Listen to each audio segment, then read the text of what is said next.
बंधु और मेरे सामने बैठे हुए सभी, क्या संबोधन को ध्यान में नहीं आता है। लेकिन अध्यात्म की बात चली है तो आत्मा का संबंध है।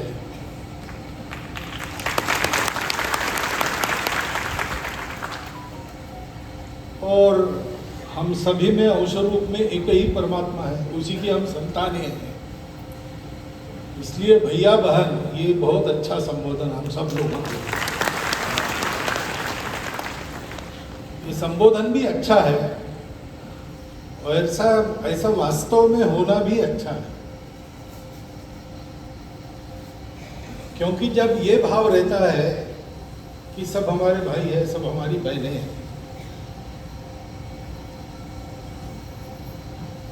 तो कलह का कोई कारण नहीं होता है,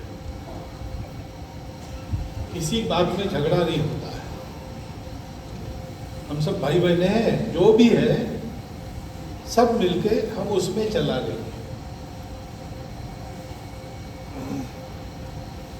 जब ये होता है कि हम सब अलग अलग है, तो फिर मुझे मिलना चाहिए, बाकी लोगों को मिले ना मिले, ये बात अपने आप आती है उसके पीछे, और फिर झगड़े होते हैं। अपने आप व्यक्तियों में होने वाले झगड़ों से लेकर तो विश्व में जितने सारे युद्ध चल रहे हैं, उन सबका अध्ययन करें तो मूल में कारण एक ही है, स्वार्थ। स्वार्थ ये क्यों उपद्रवी है, क्यों ये बिगाड़ करता है? क्योंकि उसमें जो स्व है उसको आदमी मर्यादित कर देता है। महाराष्ट्र में एक संत हो गए, तुकाराम महाराज, सब जानते हैं। उन्होंने एक बार ऐसे उक्ति कही मराठी में, कुणी वंदा कुणी निंदा, अमुचा स्वहिताचा धंदा। न कोई निंदा करो, कोई स्तुति करो, हम तो अपना स्वार्थ साथ है। लेकिन उनका स्वार्थ क्या था? पूरा विश्व उनका था। तो हम स्व को अपने शरीर मन बुद्धि में बंद कर लेते हैं, तो फिर ये हमारे झगड़े का कारण बनता है। व्यक्तियों के झगड़ों से लेकर तो राष्ट्रों के झगड़े तक सबका मूल कारण ये है, हमें चाहिए, मुझे चाहिए, बाकी दुनिया को क्या चाहिए इसका मैं विचार नहीं करता। जब भैया बहनों का रिश्ता है तो सुरक्षा की समस्या ही नहीं रही, सब अपने, सब एक ही परमात्मा की संतान है, सारी सृष्टि उसकी बनाई। और इसलिए हम ये कहानियां सुनते, कथाएं सुनते हैं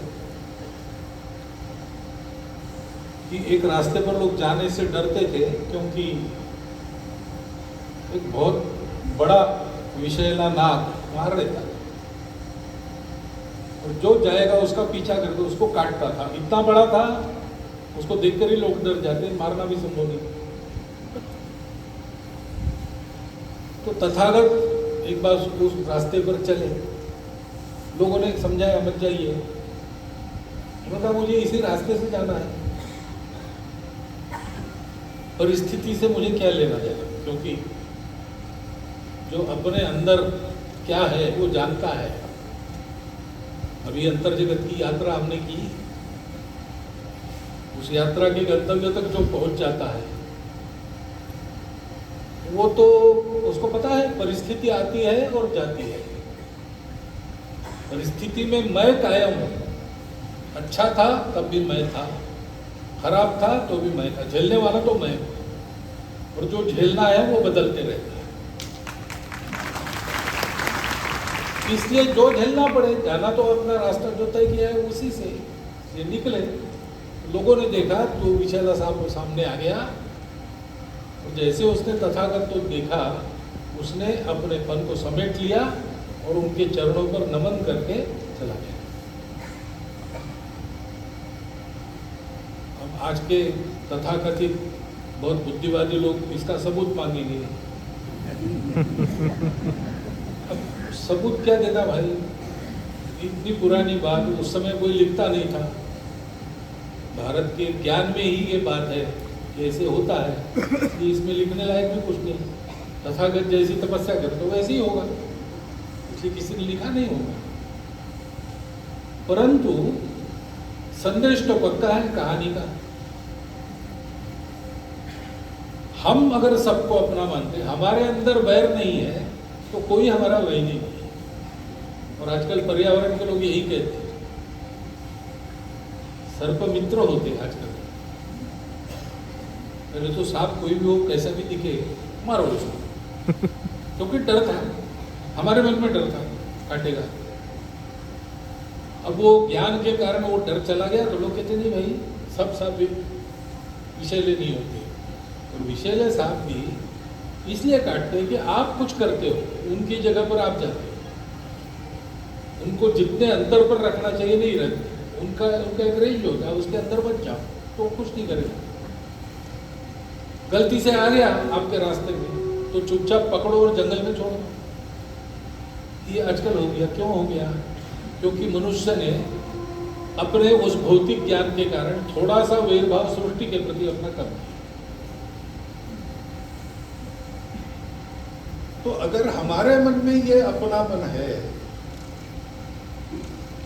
तो सुरक्षा का प्रश्न ही नहीं, क्योंकि कोई भी हमारा वही नहीं है।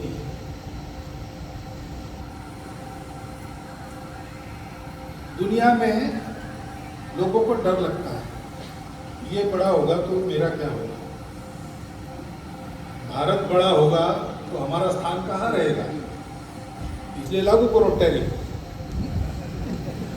हमने तो कुछ किया नहीं भाई, जिसने किया था उसको पुचकार रहे, क्योंकि ये साथ रहेगा तो भारत पर थोड़ा दबाव बना सकता। क्यों है? 7 समंदर पार आप लोग हैं, हम यहाँ पर हैं, कोई संबंध तो आता नहीं, लेकिन डर लगता है। मैं मेरा के चक्कर में ये सारी बातें, जब ये समझ में आता है कि मैं मेरा यानी हम हमारा है, तो ये सारी समस्याएं समाप्त हो। विश्व को आज सॉल्यूशन चाहिए। उन्होंने अपनी अधूरी दृष्टि के आधार पर बहुत प्रयास किए, हल निकालने का प्रयास किया, नहीं मिला, क्योंकि मिलना संभव है। आपको शरीर है तो आपके पास मैंपन है, क्योंकि मैं हूं ऐसा हमको लगता है। अब मैं आंखें देखता हूं, मैं हूं यानी क्या हूं, तो दर्पण में जाके देखता हूं तो ये हाथ मांस का बना शरीर है, उसके कपड़े हैं, अच्छी अच्छी बातें मेरे बारे में कही गई, लेकिन वो भी परिस्थिति है ना। संघ ने इस समय मुझे सरसंघ चालक बनाया है, इसलिए आपको ऐसा लगता है। किसी दूसरे को बनाते तो उसके बारे में आपको यही लगता है। ये भी सत्य नहीं है, ये भी बदलता है। असली मैं क्या हूं, इसको जब तक आदमी जानता नहीं तब तक उसकी समस्याएं समाप्त होती हैं। इसको जब तक राष्ट्र जानते नहीं तब तक उनकी समस्याएं समाप्त होती हैं। हमारे देश में हम लोग आज भी, हमको ये पता हो न हो, यहाँ जो नहीं है, जो न ब्रह्मा कुमारी के संबंध में है, जो न संघ के संबंध में, ऐसे भी जो लोग हैं वो भी जाने अनजाने चाहे अनचाहे थोड़ा ऐसा सोचते हैं कि वास्तव में मैं क्या हूं। तो थोड़ा ये विचार रहता है मन में कि अरे ये शरीर रहा नहीं रहा तो क्या है। शरीर के परे जो अमर अस्तित्व है वो सत्य है, इतना तत्वज्ञान वो नहीं बोले। लेकिन कभी आप रिक्शा करके चले गए, आजकल तो वो रिक्शा होते नहीं है, पर ऑटो रिक्शा तो है, और पैसे दिए आपने, वापस उसके पास खुदरा नहीं है, तो आप कहते कि चलो भाई इतना बचा है तो कल ले जाना। तो वो वो बोल जाता है सहज रूप में कि साहब जाने दो, 4 आनों की तो बात है, 8 आने की बात है, पैसा तो क्या मुर्गी भी नहीं खाती, पैसा तो मुर्गी भी नहीं खाती, ये भारत में सुनाई देता है, भारत के बाहर नहीं सुनाई देता। क्योंकि हमारे पूर्वजों ने हमको ये अक्षय ज्ञान दिया है, और आज अपने आप को हम भूल गए तो भी उनकी शक्ति के कारण ये थोड़ा बीज रूप में हमने है।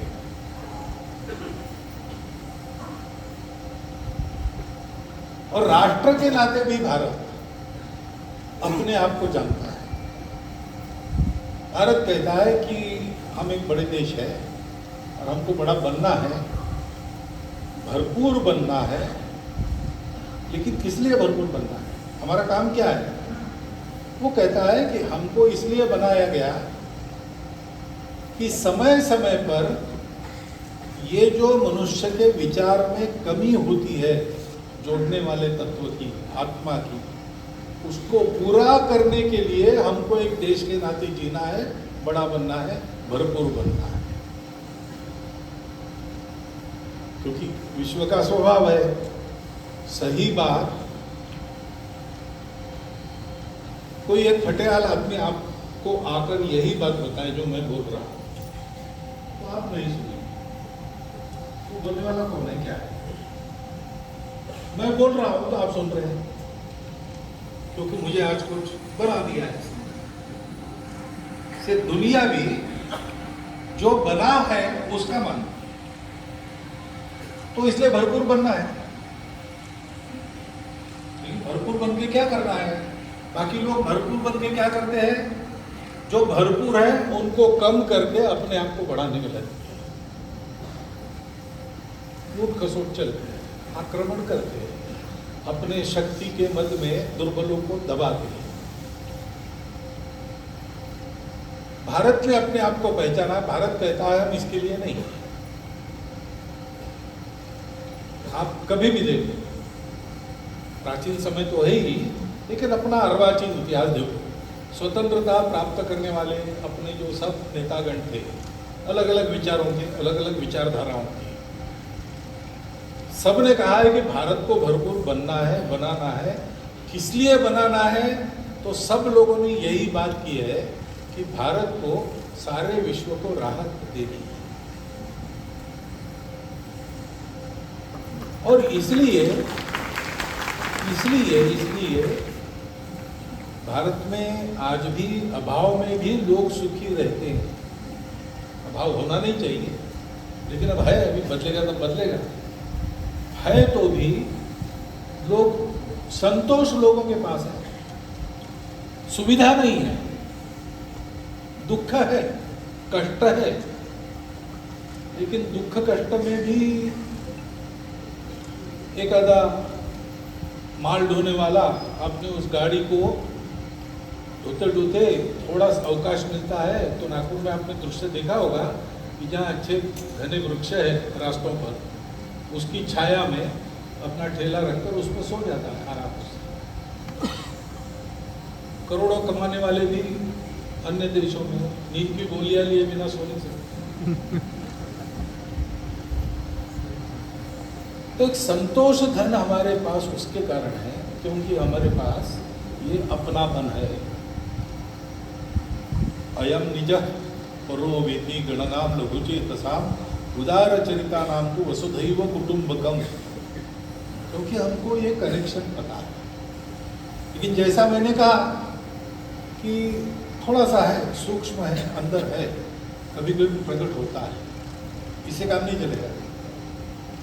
वो सदैव पूर्ण रूप से प्रकाशित होना चाहिए, हमारे कृति से दिखना चाहिए। दीदी ने कहा भारत को बनना नहीं है, भारत पहले से बना है। भारत को भरपूर होना, भारत पहले से भरपूर है। बात यही है, भारत सब कुछ है, भारतवासियों को होना है। और इसलिए भारतवासियों में इस प्रकार का ज्ञान जगाने वाले समय समय पर होते चले आ रहे हैं। क्योंकि उनको भारत से ये काम कराना है। ये सब दुनिया को देने का इंस्ट्रूमेंट भारत है, और भारत को ठीक रखने का काम वो लोग करते हैं जो समय समय पर आते हैं। जैसे गीता के भगवान आए, जैसे शिव बाबा आए, ये हमको परंपरा मिली है और उसके द्वारा ये काम होता है। ये काम एक मनुष्य के कल्याण का काम है, अपने पूरे राष्ट्र के हित का काम है, और संपूर्ण दुनिया को सुख शांति युक्त सुंदर दुनिया बनाने वाला काम है। एक पंथ में तीन तीन काज।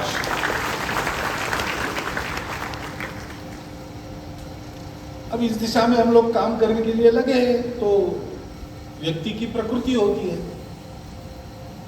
प्रकृति के ऊपर उठता है, तब वो ये सारा अनुभव होता है। जो मैं बोल रहा हूँ वो अनुभव में आता है और आदमी का जीवन बदल जाता है। लेकिन तब तक तो प्रकृति होती है, प्रकृति विविध है, रुचि विविध है। किसी को कोई पसंद आता है, तो कोई किसी का गाना पसंद आता है, किसी को किसी का गाना पसंद आता है। कोई क्लासिकल म्यूजिक के दर्दी लोग हैं, किसी को वो समझ में नहीं आता, उसको भावगीत सुनना है, सुगम संगीत सुनना है। तो सब लोगों को सही रास्ते पर लाने के लिए वहाँ तक जाने के जो रास्ते हैं वो सबके अलग अलग हो सकते हैं। ये भी हमने माना है, क्योंकि हम जानते हैं कि एक ही तत्व सब खेल कर रहा है, और इसलिए कई प्रकार से अलग अलग रूपों में, अलग अलग रंगों में, अलग अलग कार्य पद्धति कार्यक्रम लेकर ये काम करने वाले प्रवाह आज भारत में विद्यमान है। उसमें एक बहुत बड़ा प्रयास, विराट प्रयास ब्रह्मा कुमारी का है।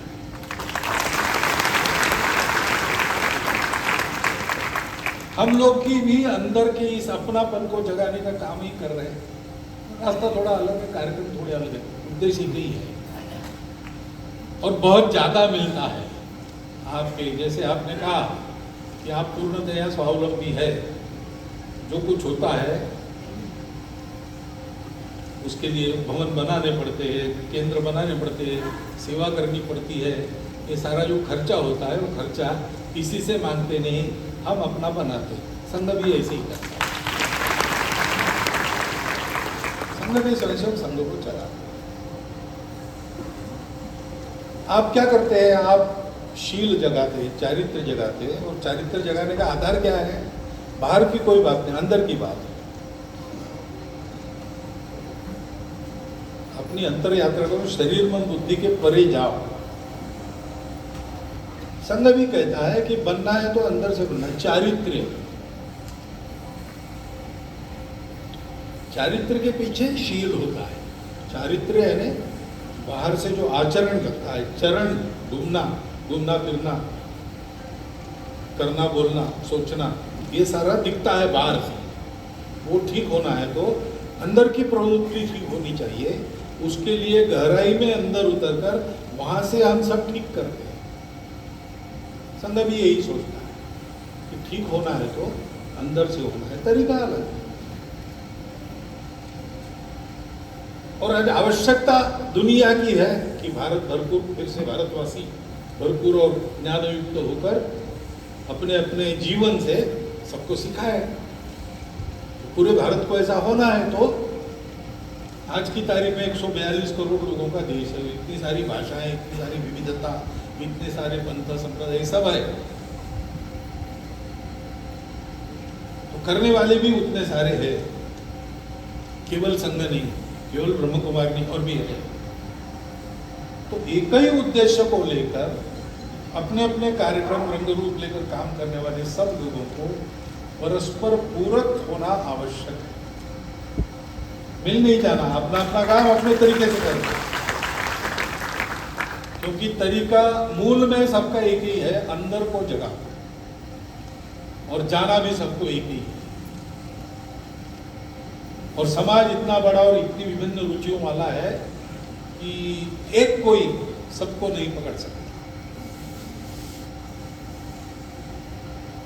तो अपने अपने तरीके से जिन जिन को हम बना सकते हैं हम बनाएं, सब मिलके एक ही रास्ते पर एक ही मंजिल पर जाने वाले हैं अपने अपने तरीके से। ये ध्यान में रखकर परस्पर सहयोगी बनकर चले, परस्पर बाधक न बने। ऐसी अगर इस देश की ये सज्जन शक्ति चलती है तो ये जो राहत चाहिए दुनिया को और उसको देने वाला भारत यानी भारतवासी खड़ा होना है, वो काम बहुत जल्दी संपन्न होगा। इसी भावना से बहुत दिन से मैं सुन रहा था ब्रह्मा कुमारी के बारे में और बाद में संपर्क में भी आ गए, प्रत्यक्ष भेंट होने लगी।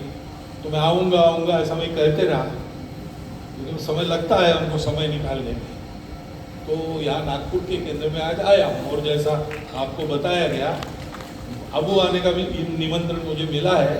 मैंने कहा है कि 26 के मार्च में अगर आप हमको बताएंगे तो 27 में हम कोई सुविधा का दिनांक देखेंगे अथवा आपका कार्यक्रम का भव्य देखेंगे और वहाँ मैं आऊँगा।